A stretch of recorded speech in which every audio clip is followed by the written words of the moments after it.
अस्सलाम वालेकुम वरहमतुल्लाहि वबरकातुहू। कैसे हो आप सब? उम्मीद है आप सब खैर आफियत से होंगे।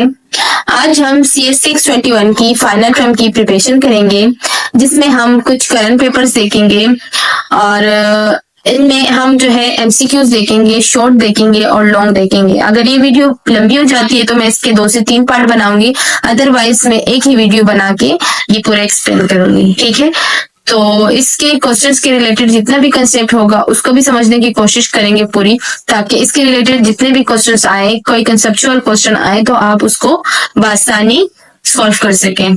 तो हम वीडियो स्टार्ट करने से पहले आपसे एक रिक्वेस्ट करते हैं कि ये जो मैं फाइल आप लोग के लिए लेकर आई हूँ, ये मेरी एक फ्रेंड है, उसने जो है वेरीफाई करके दी है मुझे, तो उसके लिए बहुत दुआ कीजिएगा।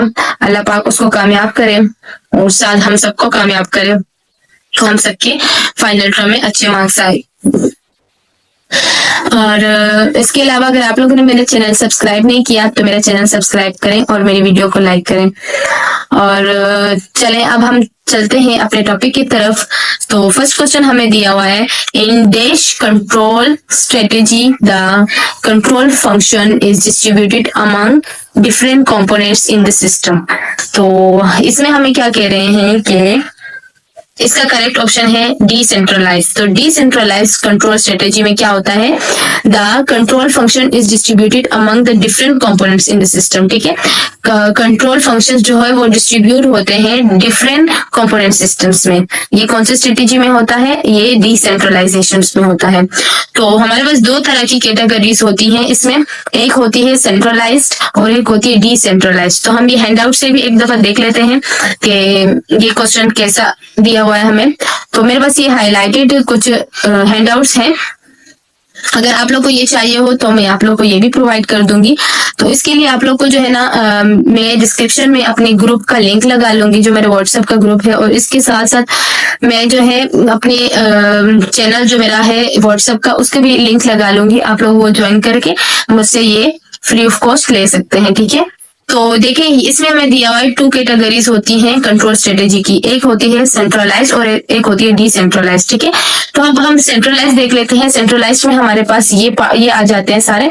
तो one central control unit is use to control the operations of the components of the system. सही है। इसमें क्या होता है, सेंट्रलाइज्ड में होता है, जो सेंट्रलाइज दिया हुआ है, सेंट्रलाइज में हम क्या करते हैं, one central control unit use होता है कंट्रोल द ऑपरेशन को कंट्रोल करने के लिए ऑफ द कंपोनेंट सिस्टम। तो डिसेंट्रलाइज में क्या होता है, हमें MCQs में ये दिया हुआ है कि डिसेंट्रलाइज में क्या होता है, the control function is distributed. जो कंट्रोल फंक्शन होते हैं वो डिस्ट्रीब्यूट होते हैं अमंग द डिफरेंट कंपोनेंट्स, मुख्तलिफ कंपोनेंट्स में इन द सिस्टम में। ठीक है, तो ये हमारे पास डिसेंट्रलाइज इसका करेक्ट ऑप्शन है। ठीक है, तो अब हम दोबारा चलते हैं अपने MCQs की तरफ।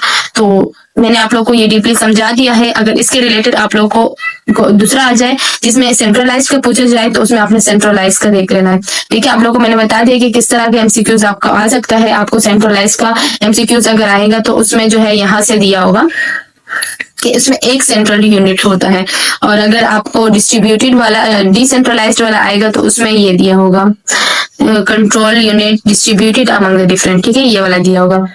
तो आई होप आप लोग को ये क्लियर हो चुका होगा। अब हम देख लेते हैं नेक्स्ट MCQ। तो इसमें हमें क्या कह रहे हैं, in day switching a complete path has B establish parallel to the start of communication between a source and destinations। तो हमारे पास क्या होता है, इसमें हमारे पास सर्किट लगता है। ठीक है, circuit in circuit switch complete path को कंप्लीट करने के लिए हम क्या लगाते हैं, सर्किट स्विच लगाते हैं। Establish period to the start of communication, जब हम कम्युनिकेशन स्टार्ट करते हैं between a source and a destination, source और डेस्टिनेशन के दरमियान। ठीक है, आई होप ये भी आप लोगों को क्लियर हो चुका होगा। नेक्स्ट क्वेश्चन हमें दिया है, number of bits transmitted in a unit of time is known as. तो इसको क्या कहते हैं, बैंडविड्थ कहते हैं। ठीक है, तो नेक्स्ट हम देख लेते हैं, नेक्स्ट क्वेश्चन में हमें क्या कह रहे हैं, dash topology is a network interconnection scheme in which each node is connected to every other node with a direct link. तो इसके लिए मैंने आप लोग के लिए एक पिक्चर सेव करके रखी हुई है, हम उसको देख के समझेंगे कि इसमें से कोई सा भी आ जाए तो आप जो है उसको इजीली समझ सकें और उसका आंसर लिख सकें। तो हम पहले ये देख लेते हैं जो हमें दिया हुआ है। इसमें कह रहे हैं नेटवर्क जहां हर नोड सीधा दूसरे नोड से कनेक्ट होता है उसे क्या कहते हैं, ये पूछ रहे हैं, तो उसे मेश कहते हैं। लेकिन हम लोग जो है और भी देख लेते हैं कि इनमें जो है देखें मेश में जो है हमारे पास क्या है, एक नोड दूसरे नोड के साथ डायरेक्ट कनेक्ट है, तो ये जो है हमारे पास मेश टोपोलॉजी है।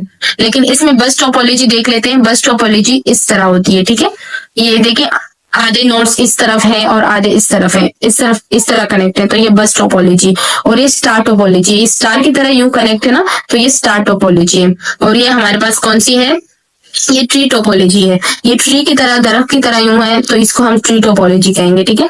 और ये रिंग टोपोलॉजी है, तो ये देखो गोल रिंग की तरह बना हुआ है, तो ये रिंग टोपोलॉजी है, ठीक है। आई होप आप लोग को ये सब समझ आ गया होगा, आप लोग का ये कंसेप्ट क्लियर हो चुका होगा। अब हम नेक्स्ट देख लेते हैं, नेक्स्ट क्वेश्चन में हमें क्या कह रहे हैं। नेक्स्ट क्वेश्चन में हमें कह रहे हैं कि the possibility to use the same software in different environment is known as. तो ये हमें कह रहे हैं कि एक सॉफ्टवेयर को अलग अलग सिस्टम में यूज करने की सलाहियत को क्या कहते हैं डिफरेंट इन्वायरमेंट में। इसका करेक्ट ऑप्शन है पोर्टेबिलिटी। नेक्स्ट हम देख लेते हैं decomposition of computations into a large number of tasks result in dash decomposition। तो इसमें हमारे पास करेक्ट ऑप्शन है फाइन ग्रेन्ड। जब हमारे पास ज्यादा जो है टास्क होंगे, लार्ज नंबर्स ऑफ टास्क होंगे, तो उसको हम ऑब्वियसली हम उसको जो है छोटे छोटे टुकड़ों में डिवाइड करेंगे, ठीक है। तो उसको हम क्या करेंगे, फाइन ग्रेन्ड, यानी बारीक हिस्सों में हम इसको जो है ना डिवाइड करेंगे, जो हमारे पास लार्ज नंबर ऑफ टास्क हमें दिए जाएंगे, ठीक है। नेक्स्ट क्वेश्चन हमें दिया है जिसमें कह रहे हैं कि district optimization problem can be solve by using dash decomposition technique. तो इसमें हमें कह रहे हैं कि डिस्ट्रिक्ट ऑप्टिमाइजेशन प्रॉब्लम्स में प्रॉब्लम्स को सॉल्व करने के लिए कौन सी टेक्निक यूज होती है। तो इसका करेक्ट ऑप्शन है एक्सप्लोरेटरी डिकम्पोजिशन यूज होती है इसमें, ठीक है। नेक्स्ट क्वेश्चन हमें दिया है the problem of finding the minimum in a list is an example of decomposition of database on dash. तो इसमें हमें क्या कह रहे हैं कि लिस्ट का जो है ना सबसे छोटा नंबर मिनिमम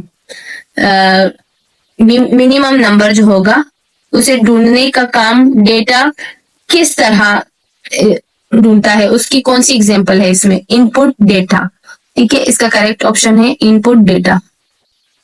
नेक्स्ट है which of the following decomposition technique is are more desirables for quick sort problems. तो इसमें हमें कह रहे हैं कि क्विक सॉर्ट प्रॉब्लम्स के लिए कौन सी टेक्निक बेस्ट होती है। तो इसमें करेक्ट ऑप्शन इसका है recursive decomposition. Sequential consistencies ensure that the result of any execution in a distributed system in equivalence to। तो इसका करेक्ट ऑप्शन है read and write operation being executed in a sequential order, ठीक है। Next हम देख लेते हैं, next question में हमें दिया है what does casual consistency guarantee regarding write in a distributed system. तो इसका करेक्ट ऑप्शन है all writes are seen by all process in the same order, ठीक है, ये इसका करेक्ट ऑप्शन है। नेक्स्ट हमें दिया हुआ है GPUs US have gain popularity due to their ability to. तो हम जो है ना इसका देख लेते हैं जीपीयू जो है इसका पहले हम फुल फॉर्म भी देख लेते हैं कि इसका फुल फॉर्म हमारे पास क्या है, ठीक है। मैं कलर चेंज कर देती हूँ यहाँ पे। जीपीयू का फुल फॉर्म हम पहले देखेंगे हैंडआउट्स में जाके। तो इसका फुल फॉर्म हमारे पास है ग्राफिक प्रोसेसिंग यूनिट, ठीक है। इसका ये फुल फॉर्म भी आ सकता है पेपर में, तो आप लोग ये देख लीजिएगा, ठीक है। अच्छा, इसमें क्या कह रहे हैं, have gain popularity due to their ability to. तो इसमें कौन सी एबिलिटी होती है, प्रोवाइड पैरेलल प्रोसेसिंग। हम प्रोवाइड क्या करता है, parallel processing capabilities for certain application. Next हम देख लेते हैं, CUDA is design for computations intensive task to be executed on which hardware. कौन से हार्डवेयर के लिए एग्जीक्यूट होता है, तो ये है GPU, ग्राफिक प्रोसेसिंग यूनिट। देखो इसमें आ गया है इसका फुल फॉर्म, ठीक है। नेक्स्ट क्वेश्चन हमें दिया हुआ है, GPUs accelerated libraries are commonly used in which type of applications। तो इसमें हमें कह रहे हैं कि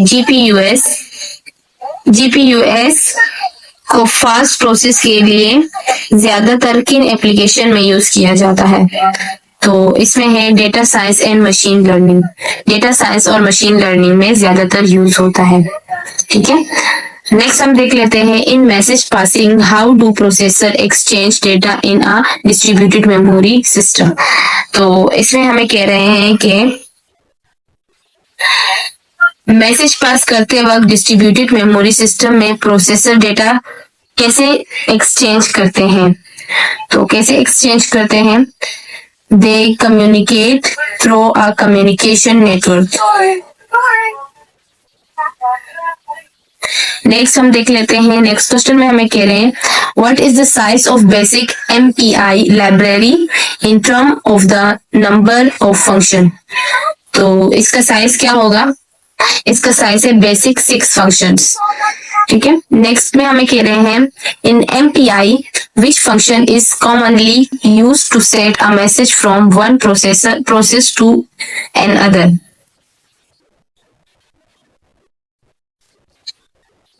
तो इसमें कह रहे हैं कि MPI में कौन सा फंक्शन एक प्रोसेस से दूसरे प्रोसेस को मैसेज भेजने के लिए यूज होता है।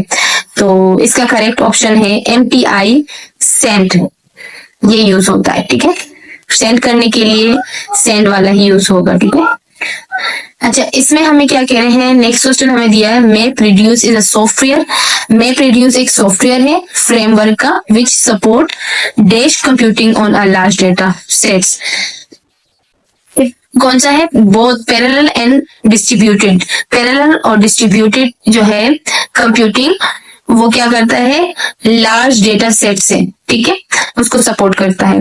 नेक्स्ट हमारे पास है, which of the following is not true regarding Google file system, GFS। इसकी फुल फॉर्म है गूगल फाइल सिस्टम। तो इसमें कौन सा करेक्ट नहीं है वो बताना है आपने। शॉर्ट में ये भी आ सकता है कि आपने जो है ना गूगल फाइल सिस्टम्स के 3 रिगार्डिंग्स बताने हैं, ठीक है ना। तो आपने जो है ये तीनों बताने हैं, limited security, only variables in a specific environment और कस्टम डिजाइन, ये 3 बता सकते हैं आप। अब इसमें से जो करेक्ट नहीं है उसमें है हाई सिक्योरिटी। हाई सिक्योरिटी इसमें नहीं होती है गूगल फाइल सिस्टम में, ठीक है। तो ये इसका करेक्ट ऑप्शन है, ठीक है।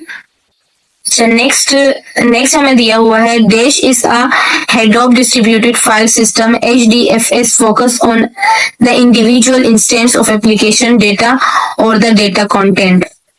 तो इसका करेक्ट ऑप्शन है डिस्क्रिप्टिव डेटा, मीटा डेटा, ये इसका करेक्ट ऑप्शन है। तो इसमें हमें क्या कह रहे हैं कि डिस्क्रिप्टिव मीटा डेटा जो है वो हमारे पास क्या होता है, हेड ऑफ डिस्ट्रीब्यूटेड फाइल्स को फोकस करता है on the individual instance of application data और डेटा कंटेंट के लिए, ठीक है। नेक्स्ट हम देख लेते हैं, नेक्स्ट क्वेश्चन में हमें क्या कह रहे हैं, what is the primary function of Hadoop's HDFS head of distributed files. तो इसका प्राइमरी फंक्शन कौन सा है, प्राइमरी फंक्शन है storing and distributing data across a cluster of machine, ये इसका करेक्ट ऑप्शन है। नेक्स्ट हम देख लेते हैं, which components of HADOP is responsible for storing and managing data across a cluster। तो वो कौन सा कंपोनेंट है हेडोब, जिसका जो रिस्पॉन्सिबल है फॉर स्टोरिंग एंड, जो स्टोर करता है और मैनेजिंग डेटा, मैनेज करता है डेटा को अक्रॉस अ क्लस्टर। तो हमारे पास है हेडोब नेम नोड। अच्छा, यहाँ हमारे पास क्वेश्चन दिया हुआ है, define the degree of the switch in inter connection network. तो इसका आंसर है the total number of port on a switch is the degree off switch. तो टोटल नंबर ऑफ पोर्ट्स जो होते हैं स्विच के, उसको क्या कहते हैं, डिग्री ऑफ स्विच कहते हैं। ठीक है, नेक्स्ट हमारे पास है इसके आगे, the cost of the switch grows as the square of the degree of the switch, द peripherals hardware linearly as the degree and the packaging cost linearly as the number of pins।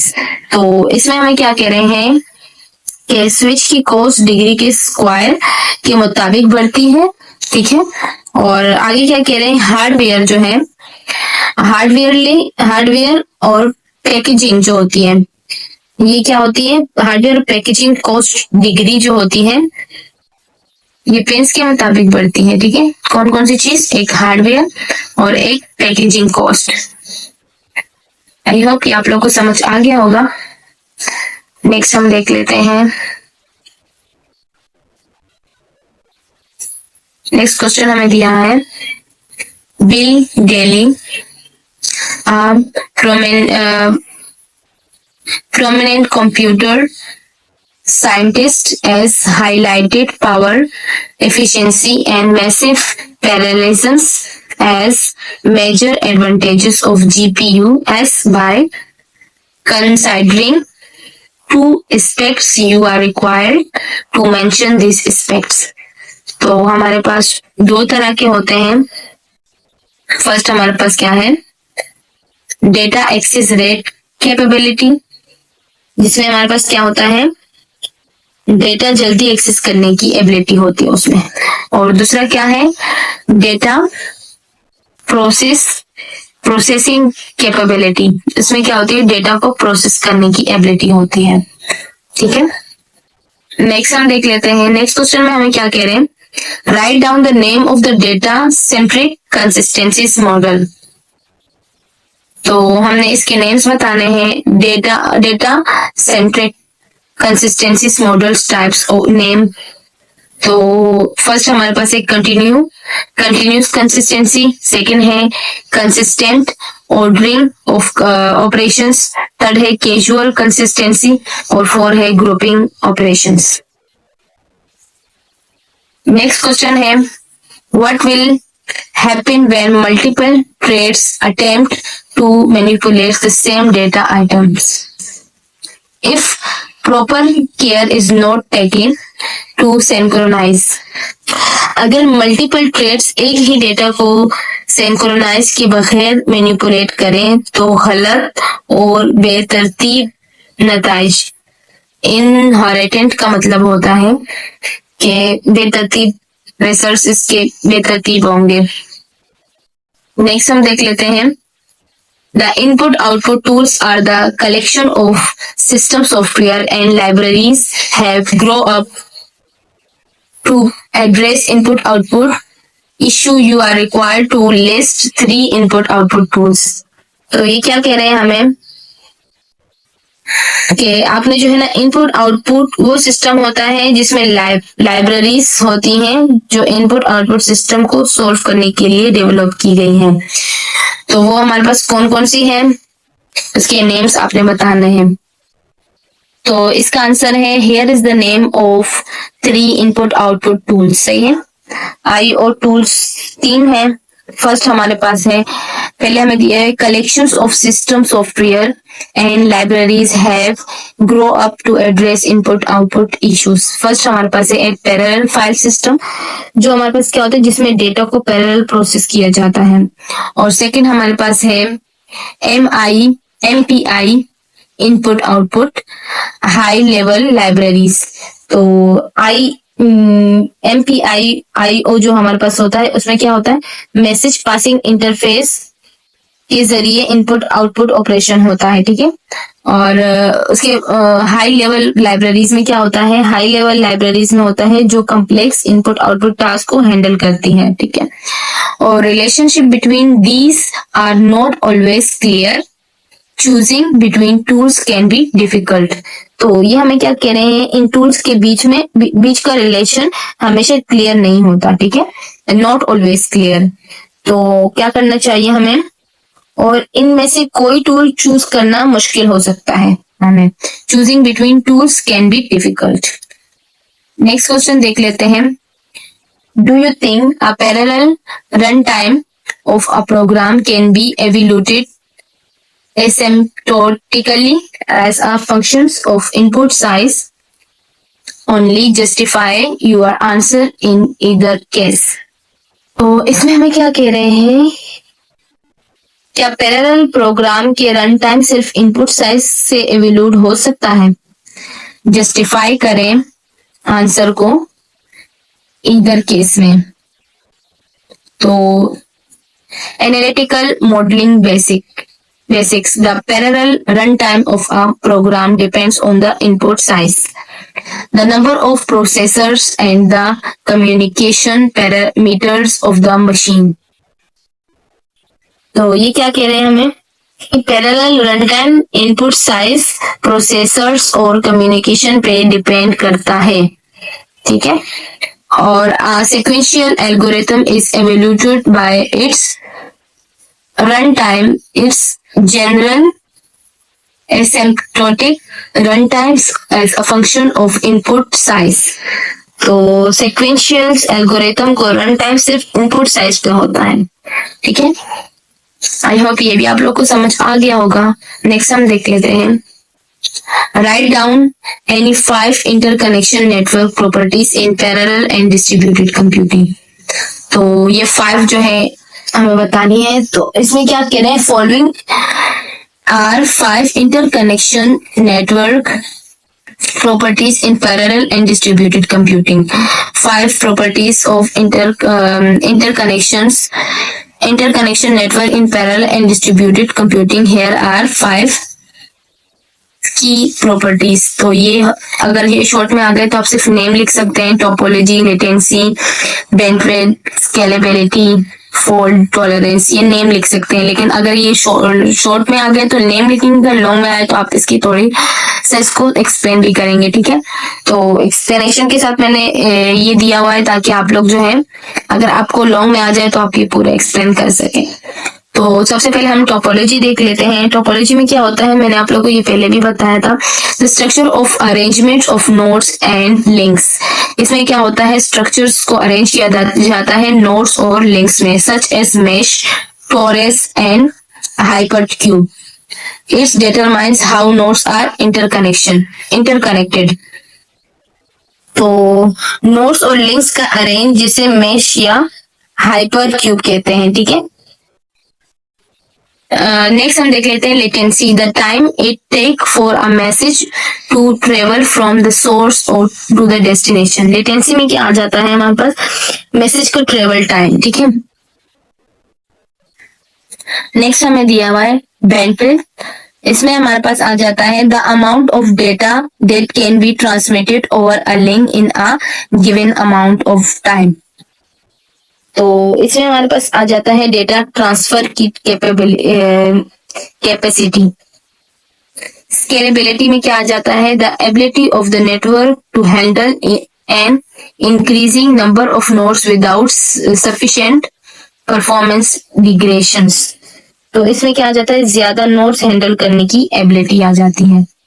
Fault tolerance में क्या आता है, the capability of the network to continue functioning correctly even when some components fail। तो components fail होने पर भी काम करना इसमें आ जाते हैं फॉल्ट टॉलरेंस में। आई होप ये भी आपको समझ आ गया होगा। अब हम नेक्स्ट देख लेते हैं। नेक्स्ट क्वेश्चन में क्या है, the process of dividing computing into smaller parts. Process को डिवाइड करते हैं स्मॉलर पार्ट्स में, सही। Computations into smaller parts some or all of which may potentially be executed in parallel is called decompositions. You are required to list 4 key decompositions techniques. 4 keys बतानी है decomposition techniques की. तो first हमारे पास क्या है, following are the 4 की decomposition techniques. कौन कौन सी है, पहला हमारे पास है डिकम्पोजिशन टेक्निक्स में रिकर्सिव डिकम्पोजिशन, सेकंड है डेटा डिकम्पोजिशन, थर्ड है एक्सप्लोरेटरी डिकम्पोजिशन और 4 है स्पेक्यूलेटिव डिकम्पोजिशन. नेक्स्ट हमें दिया है differentiate the following statement as independent MPI input output and collective MPI input output calls. तो ये हमें दिया हुआ है पूरा डेटा, यहाँ से हम लोग ने करना है इसको.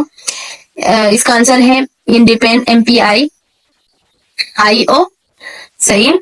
पहले हमारे पास क्या है, MPI फाइल राइट, ये हम लिख लेंगे. फिर MPI फाइल राइट ऑल, तो MPI फाइल रीड हम लिख लेंगे इसका. और उसके बाद क्या है MPI कलेक्टिव MPI IO में हम इनपुट आउटपुट में क्या लिखेंगे, MPI फाइल राइट ऑल, इसमें ये आ जाएगा. ठीक है. और MPI फाइल रीड ऑल, इसमें ये वाला आ जाएगा. ठीक है. यानी हम लोग जो है ना इंडिपेंडेंट, और हमने क्या बताना है, इंडिपेंडेंट बताना है और कलेक्टिव MPI बताना है. तो इंडिपेंडेंट में हमारे पास क्या है,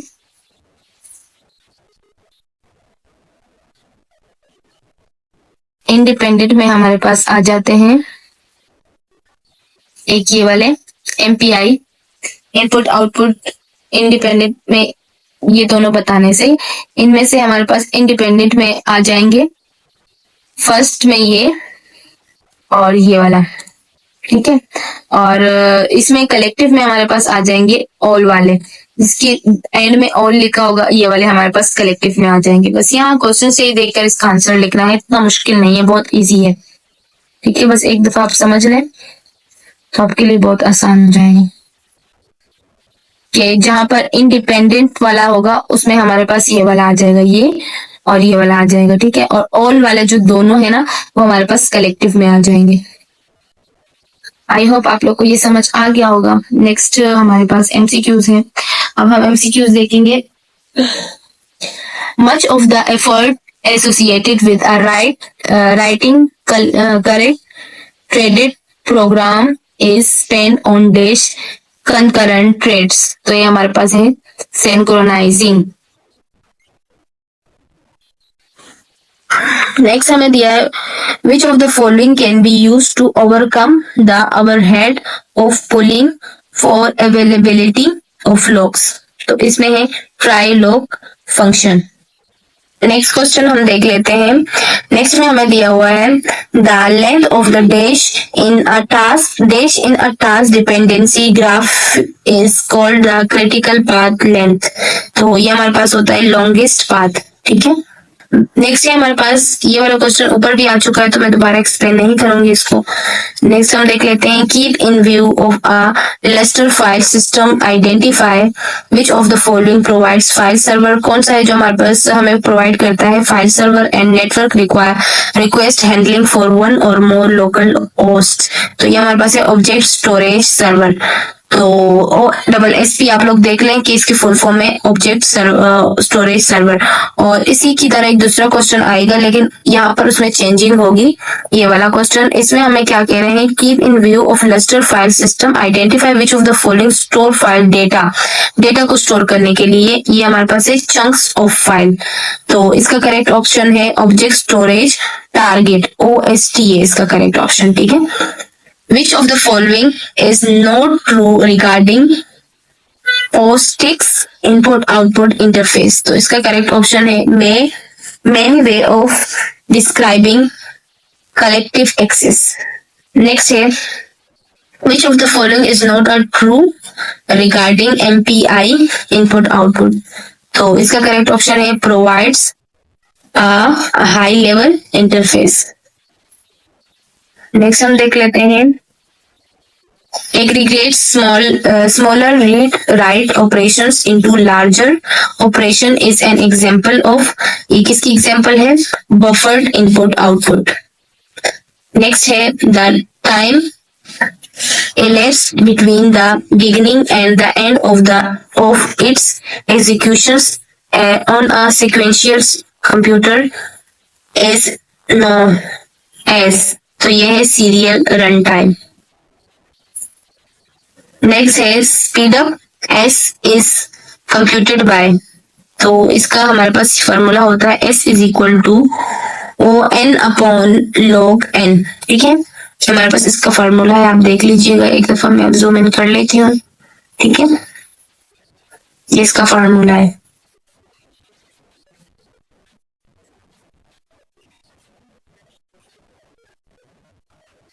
नेक्स्ट हम देख लेते हैं the phenomena when the speedup become greater than p number of the processing elements is known as dash speedup. तो ये हमारे पास सुपर लीनियर, इसका करेक्ट ऑप्शन है. नेक्स्ट है dash is the product of the parallel runtime and the number of the processing elements use p multiply by tp, तो ये है cost. Next है using fewer than the maximum possible number of the processing elements to execute a parallel algorithm is called, तो इसे क्या कहते हैं, scaling down. ठीक है, नेक्स्ट है dash is the a special class of distributed data store which is characterized by the lack of simultaneous updates. Here the emphasis is more one maintaining a consistent view of the individual client's process that is currently operating on the data store. तो ये है client centric consistency model. Next है dash the data and moving it closer to where it is needed helps to solve the scalability problems. तो ये है implicating, इसका correct option है. यहाँ हमारे पास ये फाइल कंप्लीट हो जाती है. तो अगर आप लोग को ये फाइल चाहिए है तो आप लोग जो है मैं डिस्क्रिप्शन में इसका लिंक लगा लूंगी, आप लोग जो है मेरे ग्रुप को ज्वाइन कर लीजिए और वहां से आपको ये फाइल मिल जाएगी. और वहां मैं जो है ना व्हाट्सएप का चैनल भी लगा लूंगी, आप लोग वहाँ डिस्क्रिप्शन से उस चैनल पे भी ऐड हो सकते हैं और वहां से आपको जो है लर्निंग मटेरियल मिलता रहेगा. और इसके अलावा आप लोगों ने अगर मेरा चैनल सब्सक्राइब नहीं किया तो मेरा चैनल सब्सक्राइब कर लें और मेरी वीडियो को लाइक करें.